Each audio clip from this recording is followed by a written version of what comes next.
क्या इस दुनिया में या इस सृष्टि में भगवान है? हमारे मन में ऐसे प्रश्न जीवन में एक बात तो जरूर उठते होंगे। आखिर वह कौन है जो सृष्टि को चला रहा है?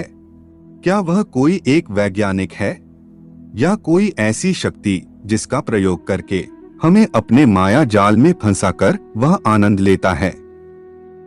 आखिर वह कौन है जिसको हम भगवान या भगवान का स्वरूप मानते हैं? और आखिर क्या है उसका अस्तित्व? ईश्वर कौन है और कैसा है?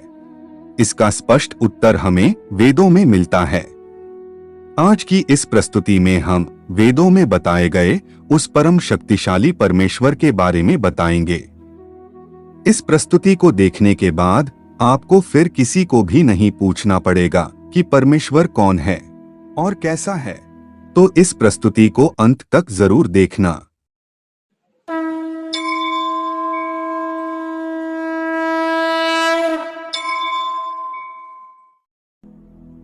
इंद्रम मित्रम वरुणम निमाहुर्थो दिव्यः स सुपर्णो गरुत्मान एकम सद्विप्रा बहुधा वदन्ति अग्नि यमम मातृश्वान माहुः। अर्थात परमात्मा की विभिन्न शक्तियां ही अनेक देवताओं के नाम से पुकारी जाती हैं, पर वह एक ही है। इसीलिए गुण कर्म स्वभाव के अनुसार उस परमात्मा की उपासना करें। ऋग्वेद का यह श्लोक हमें बताता है कि परमपिता परमेश्वर सर्वत्र व्याप्त है। यह विशाल संसार, अंतरिक्ष, कोटि कोटि ब्रह्मांड, इन सबके कण कण में ईश्वर की असीम सत्ता विद्यमान है। वही इस सबका नियंता है, नियामक है। ईशावास्यमिदं सर्वम, हर वस्तु में, जड़ चेतन में, हमारे रोम रोम में ईश्वर का वास है। वह निराकार परमेश्वर दिखाई नहीं देता, परंतु वही हमारी प्राण शक्ति है। सोते जागते हर समय वह हमारे साथ रहता है, हमारे भीतर भी रहता है, बाहर भी और चारों ओर भी। जैसे रबर के गुब्बारे में हवा भरी होती है, गुब्बारे के अंदर भी हवा है, बाहर भी और चारों ओर भी, पर वह हमें दिखाई नहीं देती। जैसे दूध की प्रत्येक बूंद में घी का अंश छिपा होता है, उसी प्रकार ईश्वर भी सर्वव्यापक है।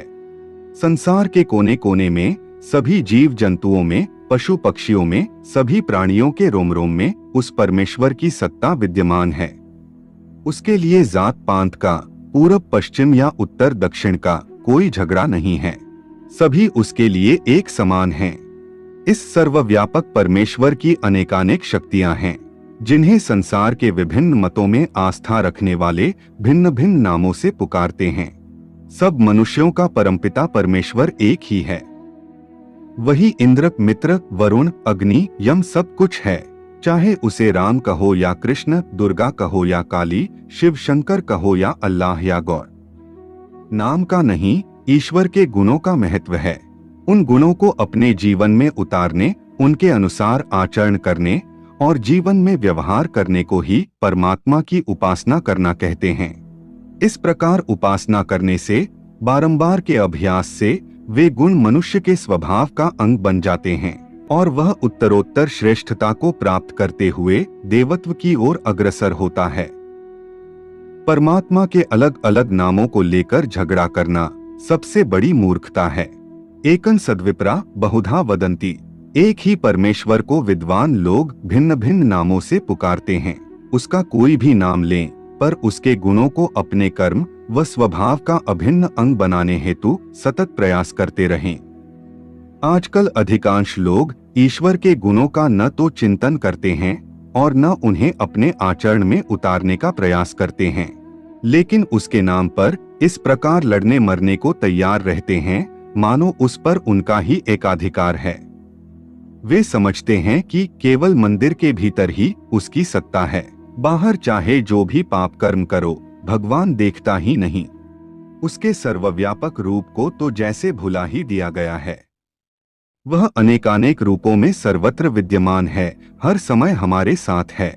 संसार के कोने कोने में उसकी सार्वभौम सत्ता है। इस तथ्य को सदैव ध्यान में रखना अत्यावश्यक है। प्रभु के नाम और उसके गुणों का चिंतन करते रहें।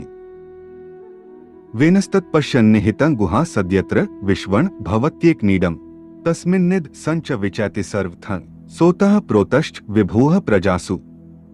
अर्थात विद्वान लोग अपने ज्ञान से, चिंतन मनन से और अनुभव से यह जान लेते हैं कि परमात्मा प्रत्येक पदार्थ में छिपा हुआ है, वही संपूर्ण जगत को आश्रय देने वाला है, उसी से सारी सृष्टि प्रकट होती है, सभी प्राणी उससे उत्पन्न होते हैं और प्रलय काल में उसी में लय हो जाते हैं। यजुर्वेद के इस श्लोक में बताया गया है कि संसार में आस्तिक व नास्तिक सभी प्रकार के लोग हैं। जो अनीश्वरवादी हैं, वे भी इस बात को मानते हैं कि कोई शक्ति है जो इस सारे संसार को, लाखों करोड़ों ब्रह्मांडों को एक निश्चित लय से चलाती रहती है। चाहे बुद्धि व तर्क की कसौटी पर परखें या फिर श्रद्धा व विश्वास के आधार पर माने, ईश्वर की सर्वव्यापकता में कोई संदेह तो हो ही नहीं सकता। वह प्रत्यक्ष दिखाई न दे, पर हर स्थिति में हम उसको अनुभव कर सकते हैं। शर्त केवल यही है कि तर्क कुतर्क के दुराग्रह में फंसकर हम सत्य को झुठलाने का प्रयास न करें।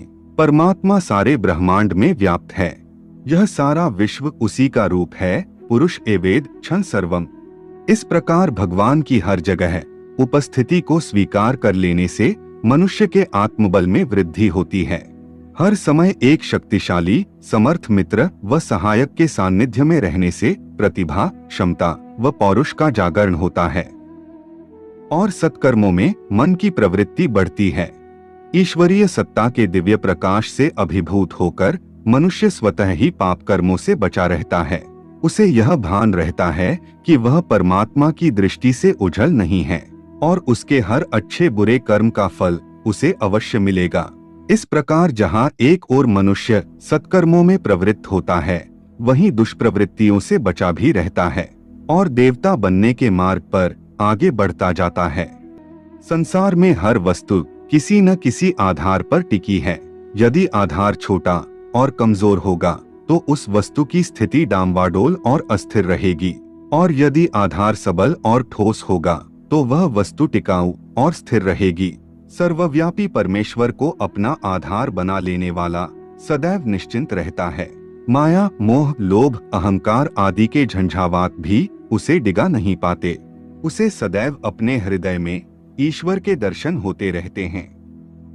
उस परमपिता परमात्मा का ही सूक्ष्म अंश हमारी आत्मा है। उसी से इस शरीर में चेतना का प्रवाह होता है। शक्ति का अक्षय भंडार हमारे अपने ही भीतर विद्यमान है, पर हम अज्ञानवश इस तथ्य को जान ही नहीं पाते और सदैव अपने दुर्भाग्य का रोना रोते रहते हैं। जब हम अपने अर्जित ज्ञान से, अनुभव से और विवेक बुद्धि से चिंतन करते हैं तो हमें अपने भीतर परमात्मा की असीम शक्ति की अनुभूति होती है। यह शक्ति हमारे आत्मबल को बढ़ाती है और जीवन पथ की बाधाओं पर विजय पाने का मार्ग सरल हो जाता है। हर समय दयालु पिता का वरद हस्त हमारे ऊपर रहता है और हमारी रक्षा करता रहता है। सर्वशक्तिमान परमेश्वर का आश्रय ही सांसारिक तापों से मुक्ति प्रदान कर सकता है।